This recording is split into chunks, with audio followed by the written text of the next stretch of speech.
bolsillo. Después del 3 de enero sucedieron cosas en Venezuela y ya la sabemos y ya para qué la vamos a explicar si ya la gente lo sabe. Pero el tema el gran problema, yo de economía, por supuesto que no. Mi mundo es el mundo de los libros y de la cultura, pero sí te puedo decir lo que toco el día a día con la gente. Nuestro espacio aquí en la Plaza Oral nos permite conectar con muchísimas personas y lo fundamental es que el 3 de enero trajo esperanza a muchísimos venezolanos que pensaron que iba a haber con el cambio democrático un cambio efectivo de la política nacional. Era lo que se decía cuando estábamos en la campaña del 2024. La gente tenía la esperanza de que iba a suceder un milagro en Venezuela, un milagro del día a la mañana, que iba a ganar la elección Edmundo González y que al día siguiente Venezuela iba a mejorar. Y todos teníamos la posibilidad de plantearle a la gente, bueno, que evidentemente la transformación económica, que la transición hacia prácticas y del entendimiento, que la salida del chavismo del poder no iba a ser de un día para otro y que no era, bueno, quítate tú para ponerme yo. Entonces, lo que ha pasado, que fue una transición a la fuerza, ¿no? El meter preso a Nicolás Maduro, llevárselo a otro país a través de la fuerza, bueno, ha abierto sin duda un proceso de cambio histórico en Venezuela, pero esto no implica que sea automático, no va a ser automático. Los salarios, señores, no van a ser de $1,000 en los próximos años. Va a ser un crecimiento paulatino. Lo primero es pasar lo que usted gana en el bono de guerra, pasarlo a salario convencional, es decir, pasar de un salario de $1 a tener un salario de $40, lo que gana un pensionado, ¿no? $40, que es lo que le dan en el bono de guerra económica. Y después habrá que equivaler el bono de guerra de los empleados públicos, que es de $120, al salario. Y entonces los pensionados dejarán de ganar $40 mensuales para empezar a ganar $120, y ya eso implica, bueno, 4 o 5 millones de personas que cobran inhabilitaciones, pensiones, etcétera, que van a ganar más dinero.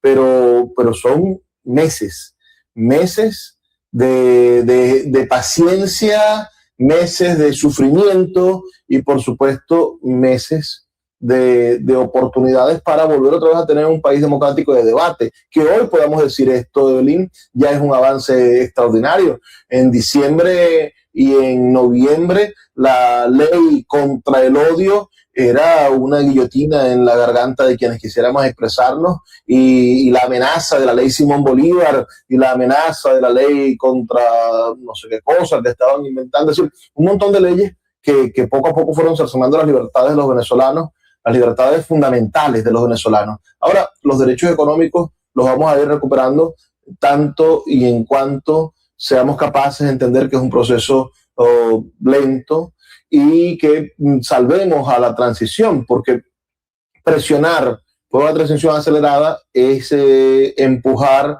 a una persona que es el país, que no está preparada para correr. Y si el país queriendo correr se cae, se puede fracturar una pierna, es decir, podemos dejar de tener a Delcy como presidenta y invitar a que los militares tomen el poder, y yo no creo que ningún militar gobierne mejor que Delcy en este momento, aunque habrá muchas personas que gobiernen mejor que Delcy, no creo que un militar gobierne mejor que Delcy. Así que lo peor que nos puede pasar es intentar acelerar esto. Mira, decía, y quiero compartir con ustedes y también contigo, Luis Peroso, declaraciones del secretario de Estados Unidos, Marco Rubio, asegura que ingresos petroleros ayudan a maestros, aún ganan 130 bolívares, como nota que te comparto del portal del diario Versión Final. El secretario de Estados Unidos aseguró este jueves que durante los 2 primeros meses de este año, Venezuela generó más ingresos por la venta de petróleo que en la mayor parte del año pasado. Dijo, el dinero ya no se roba, está llegando al gobierno para ayudar a financiar hospitales y pagar a los maestros. Esto lo dijo durante un encuentro con los medios en la Casa Blanca. El primero sería para mejorar el ingreso de los trabajadores, la salud, la alimentación y la vivienda, mientras que el segundo tendría como fin atender los servicios públicos. Pero aún no está llegando el dinero, obviamente, a los maestros, no está llegando a los maestros y a nadie, realmente. Bueno, ahora, el dinero sigue en las mismas cúpulas, es decir, los hijos de los chavistas siguen teniendo las importaciones en las manos, Caracas sigue siendo una burbuja de las personas que están cerca del gobierno y el pobre va a seguir siendo pobre los próximos días. ¿Qué es lo que nosotros debemos hacer? Yo creo que una de las estrategias, por ejemplo, para educación y para salud, es retomar los esquemas de contrataciones colectivas para ciertos sectores. No se pueden aumentar las pensiones para los 5 millones de ancianitos, no solo porque no haya el dinero, sino porque eso, bueno, aceleraría el proceso de la hiperinflación cuando un sector no productivo del país, un sector que solo consume, en su mayoría de los casos, bueno, hay muchas personas de la tercera edad que son bastante productivos y que es parte elemental del esquema productivo del país, pero la mayoría en teoría no debería estar produciendo, sino estar recibiendo un salario por sus servicios durante años. Bueno, ese sector, si tú le aumentas lo pones solamente aumentas a $120, es decir, triplicas los $40 que le dan ahorita, estás metiéndole 5 millones de personas con aumento de sueldo, aumenta la liquidez en el país, y al aumentar la liquidez,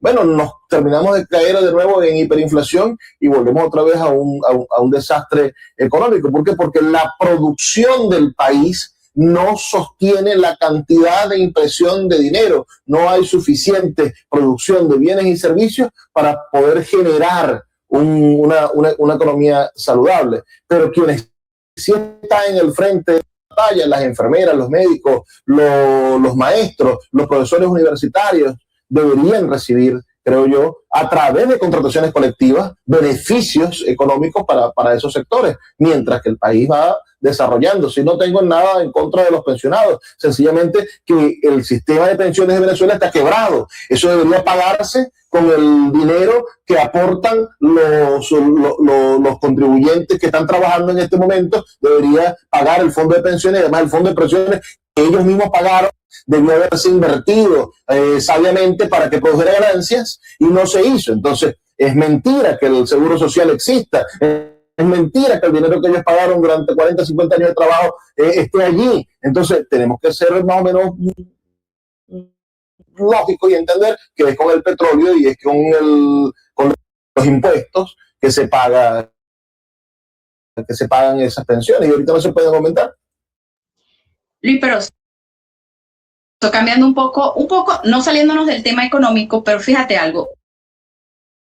Vivimos en Maracaibo, te lo digo porque pertenezco a la Organización Petróleos de América, 2 días de un evento de la Expo Petrolera, Petróleo, Industria y Comercio. Y te comento que de verdad que fue increíble la receptividad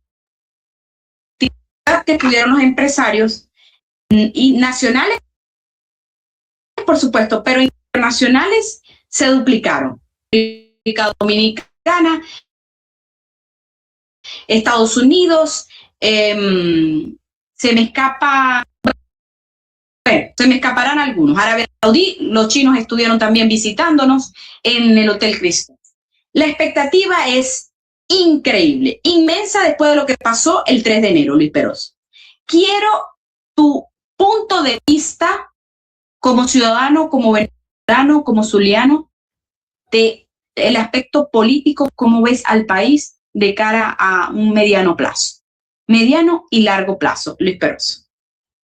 Mira, la industria petrolera funciona en este país como desbordamiento. Hay una serie que les recomiendo a todos los que nos están viendo, es una serie de Paramount Plus, se ve por supuesto en plataformas ilegales como esta Super o Flujo TV, que se llama Landman. El staff es extraordinario de los actores que están en esa serie, pero muestra el subtítulo de Landman. Landman son los buscadores de tierra para el petróleo, los hombres tierra, pero el subtítulo es un negocio crudo porque trata sobre la explotación petrolera, el fracking y la explotación petrolera en el propio Estados Unidos, en Texas, donde es más violenta la explotación petrolera en todo Estados Unidos. Y eso nos da un poquito, esa serie nos muestra, claro que es bastante dramática, como todo guión para televisión, nos muestra, claro que sí, un negocio salvaje, terrible, un negocio doloroso, un negocio que más produce muchísimo dinero. Nosotros acabamos de publicar el año pasado un libro que no había sido editado en casi 70 años, un libro que se llama Los Hombres de Maracaibo, escrito originalmente en inglés, por supuesto, por un reportero norteamericano que vino a conocer qué era esa fiebre del oro negro que sucedía en el Zulia, en un sitio que empezó a salir en los periódicos de Norteamérica y donde la juventud de todo Estados Unidos, imagínate un jovencito de Wisconsin de 18 años que nunca había salido de su pueblo y que terminaba en un lugar llamado Maracaibo, buscado por el dinero, ¿no? Y ahí habla sobre cómo la empresa petrolera violaba a jovencitas, cómo los miembros de la empresa petrolera abusaban económicamente, cómo había, persecuciones, asesinatos de indígenas por problemas territoriales. Y es que es una empresa despiadada, la empresa petrolera. Es una empresa que produce muchísimo dinero, tanto dinero que cuando está en proceso de producción, ella rebosa encima de la sociedad. Y por eso Lagunillas, y por eso Cabimas, y por eso Santa Rita, y por eso toda esta parte de la costa oriental, cuando la empresa petrolera retome su acción constante, empieza a sacar 500,000 barriles diarios, va a rebosar dinero, porque va a haber una persona que va a ganar, 50,000, 60,000 dólares por cada misión, porque va a haber una persona que va a ganar 4 o 5 veces lo que gana un profesor universitario por estar trabajando en un pozo petrolero, porque arriesgan la vida, por supuesto. Una máquina de esas, la cantidad de amputados, la cantidad de personas que sufren accidentes laborales en la industria petrolera es enorme, y por eso ganan tanto dinero. Entonces, sí, a mí me alegra que Venezuela vaya a retomar su impulso petrolero, me alegra que aumente la capacidad de industria, no solamente porque vamos a ganar más dinero, sino porque vamos a tener más empleados. Si llegamos de verdad, dentro de 2 o 3 años, como se propone, a tener 3 millones de barriles de nuevo como producción, implica que vamos a tener 6 veces más empleados en la industria petrolera y que va a haber, 6 veces más familias trabajando y no dependiendo de un bono, sino dependiendo de una industria que verdaderamente es millonaria. Pero el cambio que debemos dar es un cambio de mentalidad. Tenemos que aprender a elegir, tenemos que aprender a organizarnos en la base. Yo siempre he dicho esto, tenemos que dejar de pensar que existe lo público y empezar a pensar que existe lo nuestro. Tenemos que decir que es de todos y tenemos que empezar a decir que es nuestro para poder tener sentido de pertenencia sobre las cosas. Si no se dan esos cambios, vamos a tener un chavismo como el chavismo mental de María Corina, vamos a tener un chavismo blanco, un chavismo amarillo, un chavismo rojo, un chavismo verde, porque cuando tú dependes y crees que el Estado es el único responsable y que el Estado es el dueño de lo público, el Estado se convierte en un botín, se convierte en algo a lo cual saquear, en una oportunidad de enriquecerte y no en una oportunidad de progreso. El progreso está cuando estudiamos, el progreso está cuando se invierte en universidades, el progreso está cuando se invierte en infraestructura, el progreso está cuando el dinero del Estado se utiliza no para enriquecer individualidades, sino para generar procesos donde esas individualidades se conviertan en cambios colectivos significativos. Por eso es tan importante invertir en educación, cultura y en salud, que serían los aspectos fundamentales. Ahora, en el mediano plazo, esto es evidentemente de mediano plazo, pero es muy importante que empecemos a construir un debate político y democrático, que poco a poco vayamos teniendo la oportunidad de perderle el miedo a decir lo que pensamos y organizarnos dentro de la base, que nazcan nuevos partidos políticos o que los partidos políticos de oposición, empiecen a prefigurar y a construir opciones reales de participación, que se hagan más democráticos los partidos políticos. A mí me da vergüenza ver cómo funciona Acción Democrática, ¿no? Que tiene al mismo jefe de hace 30 años. Ya se llevaron a Maduro, pero una vez se llevaba a Ramos Ayú de la presidencia de Acción Democrática, y del otro lado de la Acción Democrática otro anciano de más de 30 años siendo subsecretario de ese partido. ¿Dónde están las elecciones, las nuevas generaciones de esos partidos? ¿Dónde están los nuevos rostros de Primero Justicia? ¿Por qué sigue siendo el señor de una sola ceja el que se la pasa acusando a los demás o el otro lado, el señor Capriles, sigue siendo el líder del otro partido. ¿Dónde están las nuevas generaciones y los nuevos rostros de la política? Porque lo que hizo que quebrase la democracia participativa, la democracia representativa, es que Acción Democrática, bueno, decidió quemar las generaciones del futuro para lanzar a Carlos Andrés II. Y después el señor Rafael Caldera quemó los barcos de Copey, le arrancó el cuello a Osvaldo Álvarez Paz, que era la generación de relevo de Copey, para quedarse él por el poder. Entonces, mientras que sigamos teniendo unos dinosaurios en la política, mientras que sigamos teniendo a los mismos vejestorios pensando que ellos son los únicos que tienen la oportunidad y con una sed de venganza porque no les dieron el poder en el momento, porque no fueron presidentes a la hora que tenían que ser presidentes, vamos a seguir teniendo el mismo caos político en este país. Tenemos que generar y aprovechar esta oportunidad para hacer un cambio real de la política venezolana.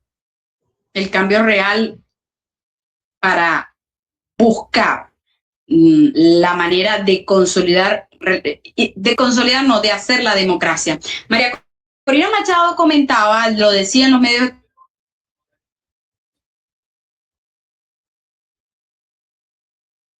1, 2. Aquí estamos. A ver, ahora sí. El internet y el tema eléctrico en Venezuela hay dos. Luis Peroso, María Corina Machado, que se van a estar ejecutando elecciones probablemente en 10 meses. Y ya habla de elecciones. Es decir, la página del 28 de julio ya se pasó.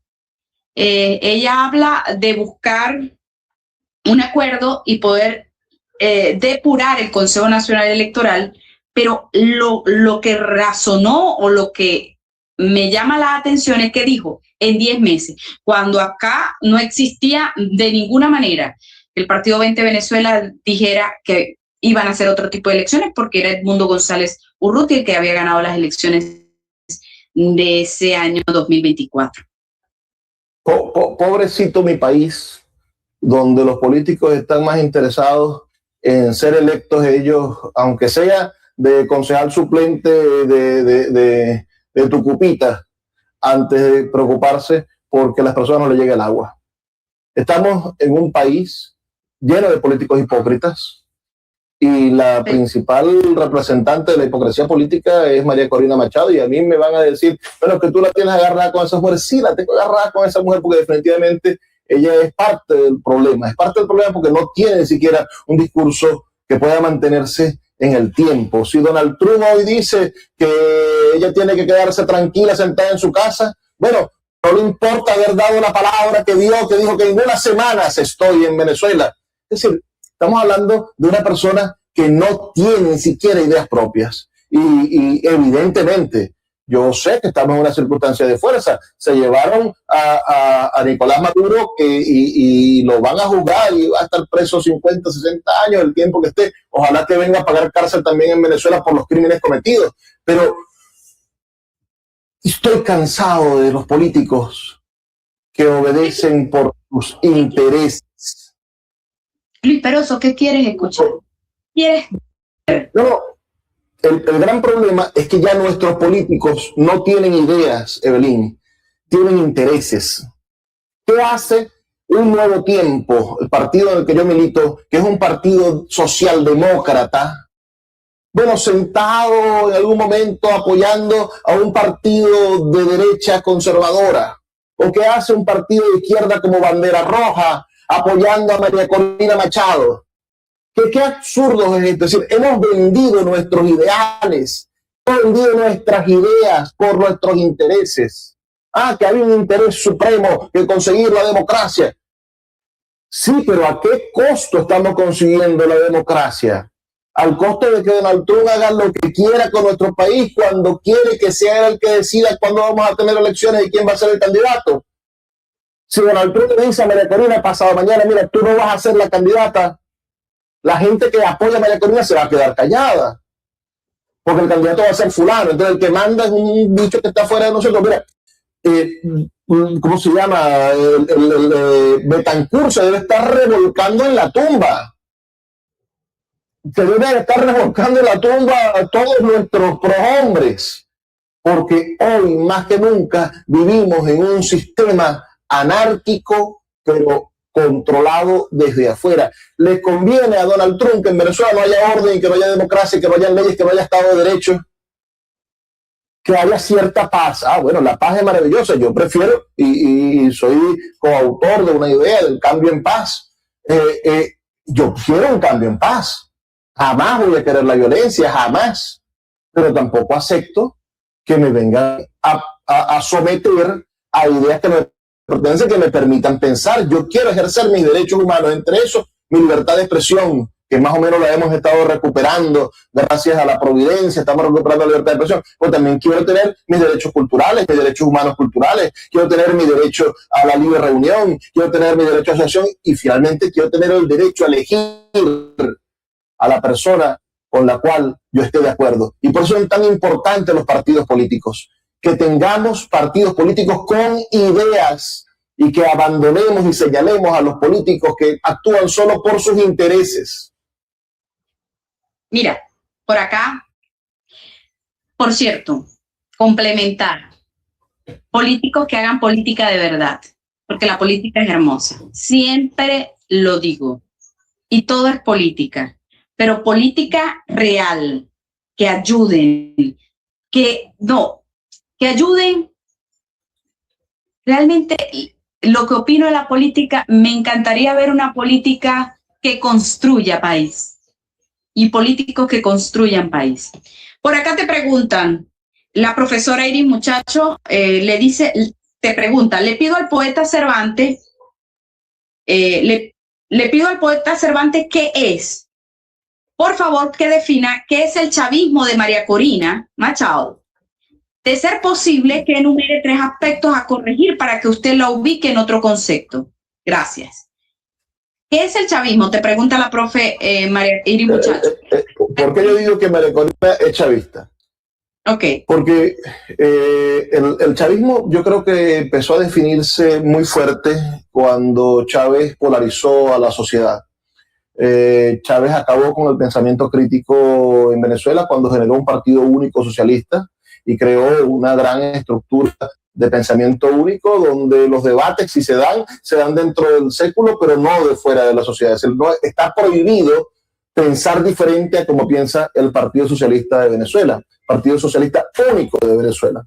Entonces, en el mariacorismo pasa exactamente lo mismo.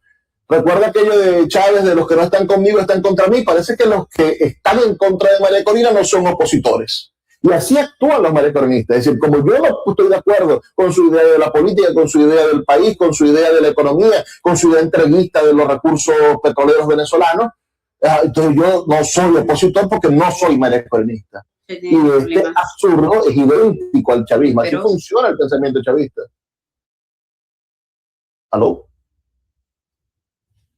Después, ¿cuáles podrían ser los entes correctivos? Es decir, ¿cómo podríamos corregir a María Corina? Mira, María Corina tiene que venir a aceptar que su partido político no tiene estructura en el país. Tiene que venir a aceptar que su partido político debería medirse con las estructuras de los demás. Y creo que debería de aceptar a todos los opositores. Si ella viene y se reúne de igual a igual, se corrige el problema de haber expulsado primero a Unión y Cambio y a Un Nuevo Tiempo de la Mesa de la Unidad Democrática, se genera una nueva conformación de partidos políticos de oposición. Yo creo que podríamos generar un discurso y un debate de unidad, pero yo no puedo respetar a María Corina Machado como líder hasta que ella no respete a toda la oposición y se dé cuenta de que tenemos que gobernar para todos, tenemos que llegar al poder, pero para todos los venezolanos. Luis, por acá te preguntan, en este momento, pregunta la profesora Iris Muchacho, ¿quiénes están entregando los recursos del país? Le pregunto. Mira, los recursos del país, ¿quiénes los están entregando? El Estado lo ejerce Delcy Rodríguez, así como lo estaba ejerciendo Nicolás Maduro a finales del año pasado. El que pagaba los salarios era Nicolás Maduro, el que se encargaba de que las escuelas estuvieran abiertas o cerradas era Nicolás Maduro. Nunca hubo la ficción, por ejemplo, de Guaidó, del gobierno interino, nunca logró tomar poder en cuanto a un Estado, lo que un Estado debe hacer. Si un Estado no es decir yo soy el presidente, un Estado es poder ayudar a la gente a suplir sus necesidades.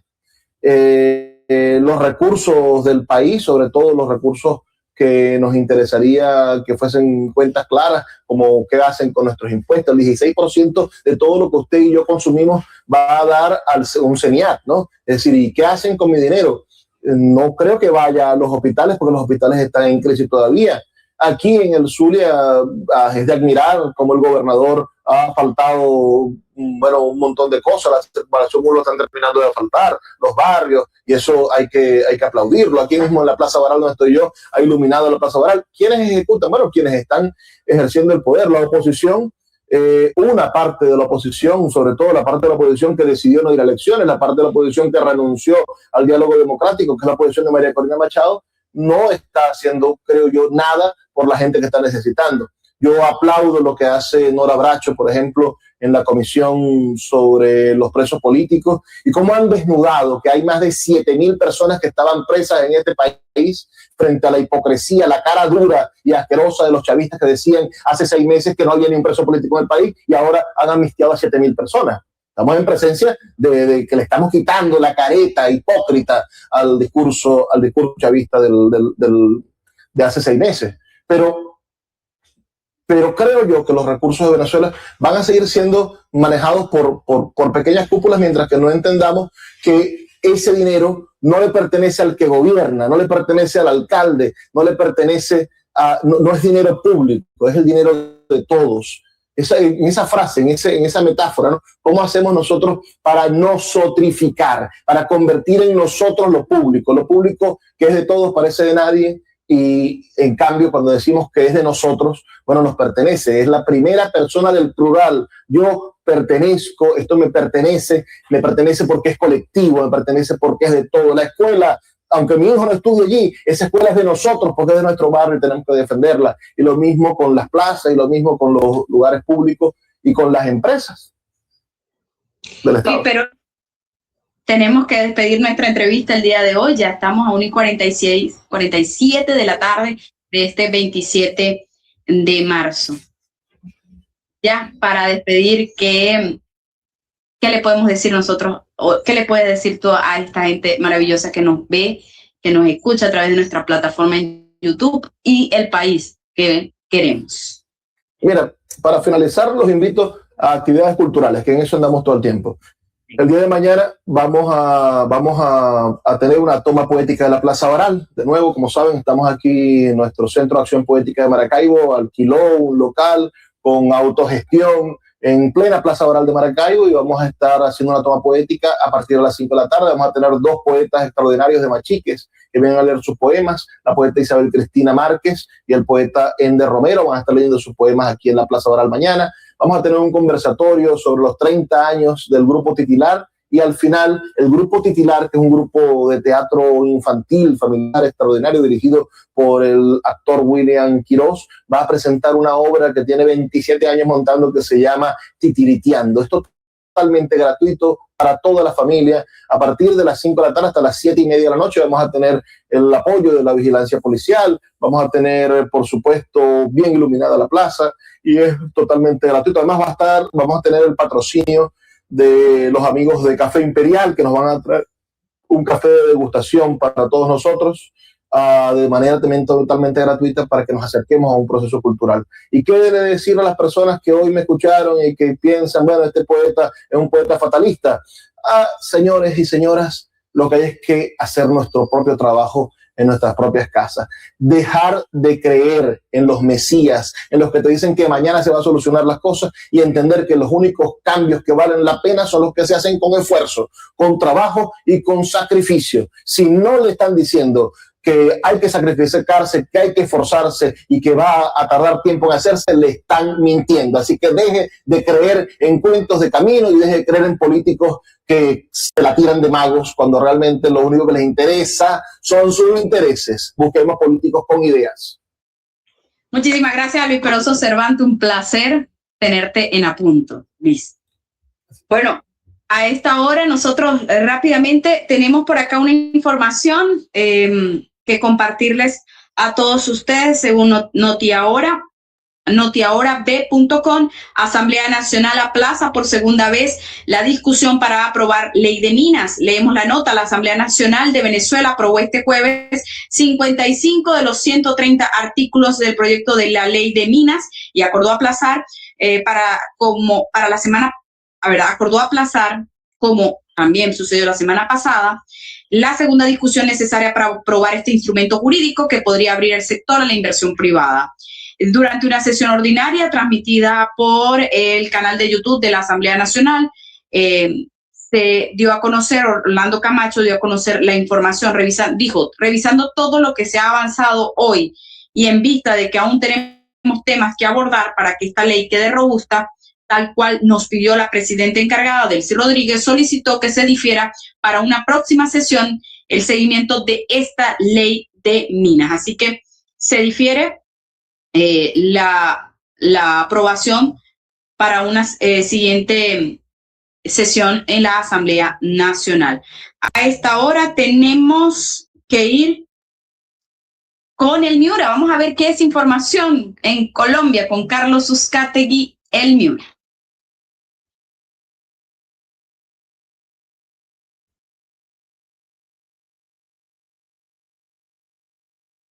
Saludos cordiales, una feliz tarde para todos. Desde Colombia, Carlos Uzcategui, el Miura, para el programa A Punto, transmitido en la ciudad de Maracaibo, estado Zulia, Venezuela. Saludando a esta hora a su conductor, el periodista Juan Carlos Fernández, a su equipo de producción y a ustedes, nuestra audiencia, que nos siguen día a día durante todo el año.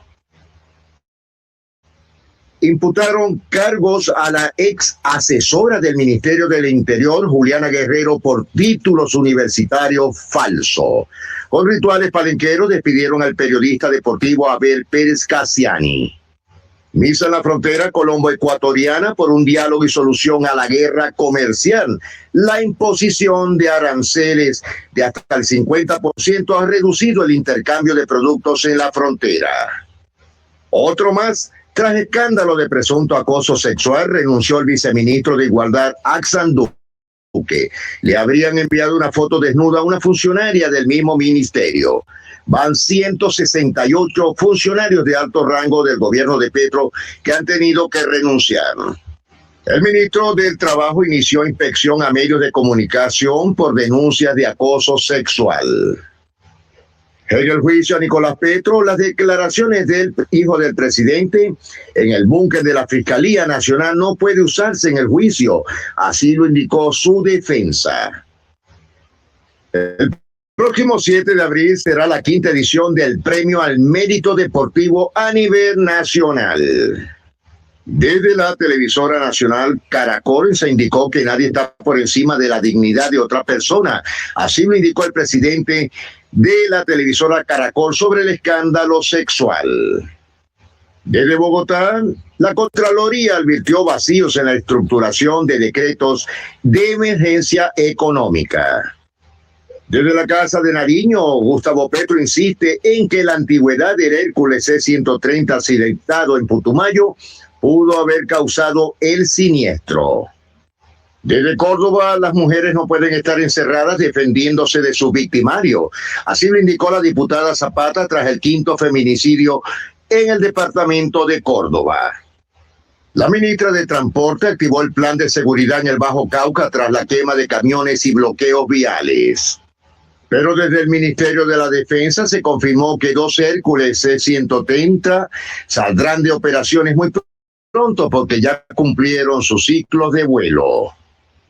Clan del Golfo lidera expansión de grupos armados ilegales en Colombia en los últimos 6 años. Informe de la Defensoría advirtió el crecimiento sostenido del Clan del Golfo y aumenta su peligrosidad.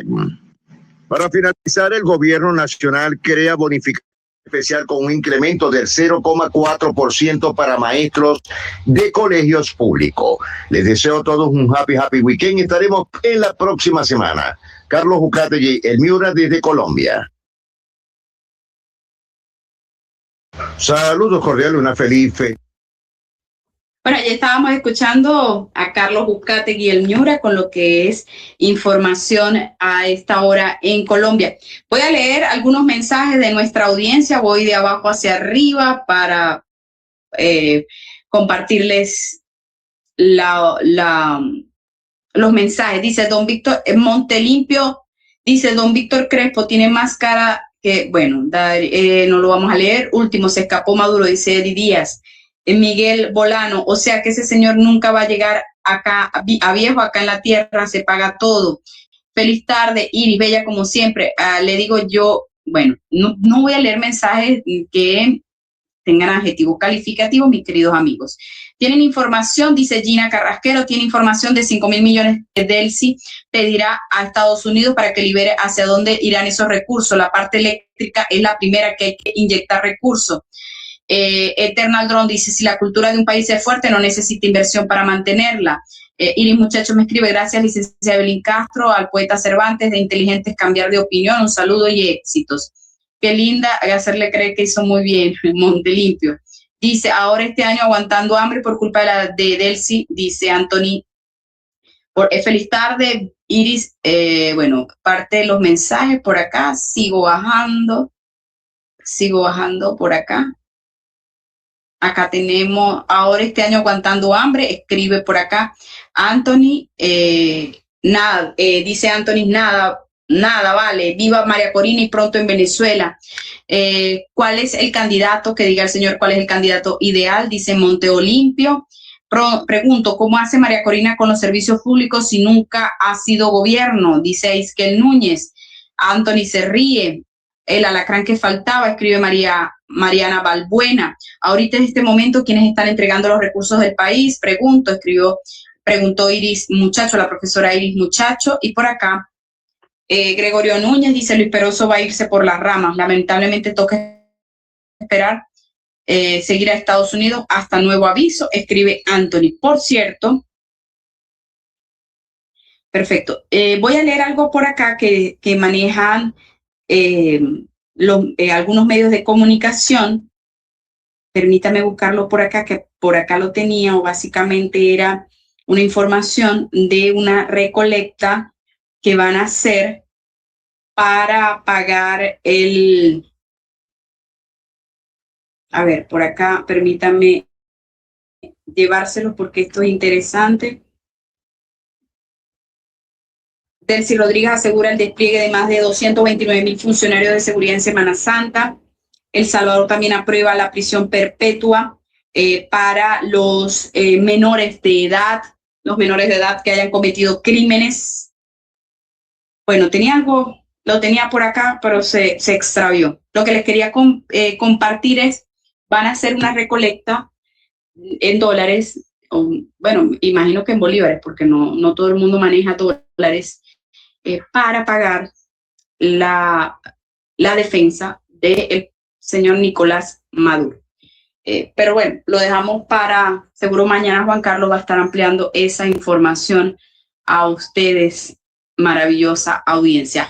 Voy a cerrar con esta noticia. Jorge Arreaza reporta 8.146 libertades plenas por la ley de amnistía. El presidente de la Comisión de Seguimientos de la Ley de Amnistía detalló en X que de los 8.146 beneficiados, 310 estaban encarcelados y otros 7.836 tenían libertad restringidas con medidas cautelares. Eso es parte de la información. Nosotros a la 1:58 de la tarde nos vamos a despedir con esta sección que nos encanta, de Sayumi Bermúdez, sabores que enamoran, sabores que conectan, sabores que están en el estado Zulia. Y yo quiero que ustedes se queden con nosotros ya al finalizando nuestro programa, porque tenemos a Sayumi Bermúdez con otro encuentro culinario de nuestra ciudad. Será hasta el próximo lunes.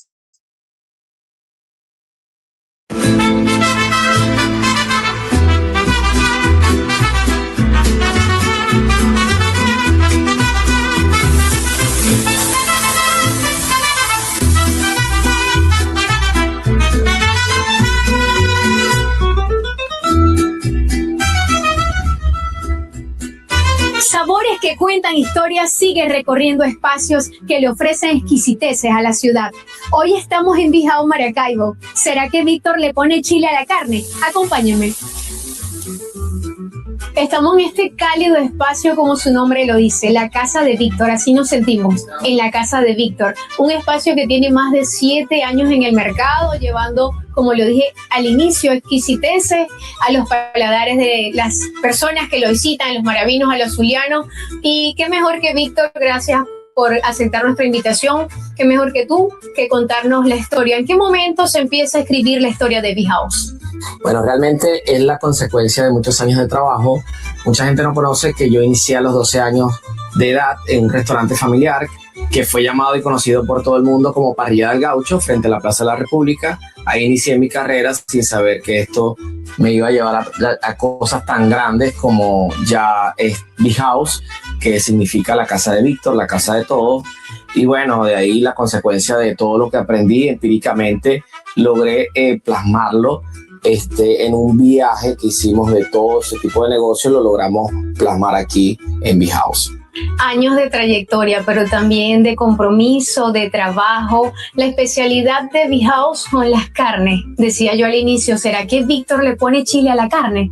¿Qué nos puedes develar, Víctor? ¿Qué ese truco, qué ingrediente especial utiliza la casa de manera que la gente siempre quiera venir a probar estos platos?